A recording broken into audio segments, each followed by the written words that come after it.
A British explorer who went missing on an expedition to a remote tribe in Papua New Guinea has now been found and evacuated by helicopter. While it was just another adventure for Benedict Allen, who set off without a mobile phone or a GPS device, his sister told Sky News that his family were put through a hellish couple of days. So are the highs of an explorer's life worth the worry that their family and friends might experience back home? Let's ask one of them. Polar traveller Alex Hibbert joins us now. Alex, good to see you. Hello. Is it worth it?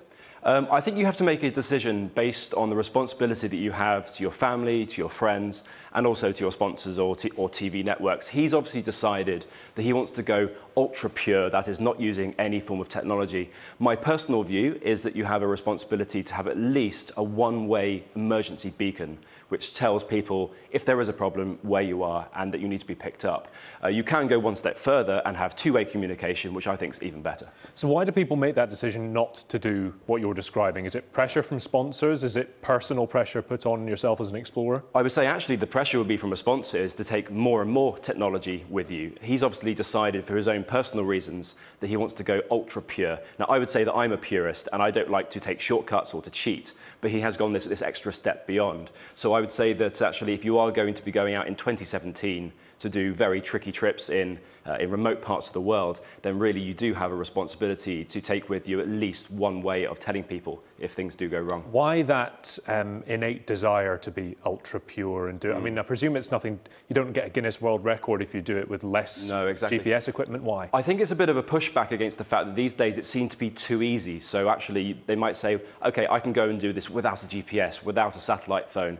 In my view, that's not actually making the expedition that much easier. It's just taking away that final bit of safety if things do go wrong. So I don't think it really matters to me whether you have that emergency beacon with you as to whether you are considering yourself a hardcore explorer or someone going for an adventure holiday. You said, though, you still like to do it with fairly minimal tracking or whatever. That's right, yeah. Your partner, your children, how do they react to you doing that? My family and my friends, they like to know roughly where I am. So sometimes I will send a ping every day to say roughly where I've got to. But that also means that my audience can see how we're doing, because I like to interact with people as I'm actually traveling. There is a bit of a problem with that, though, that if someone then misses out on a daily update, they start to panic.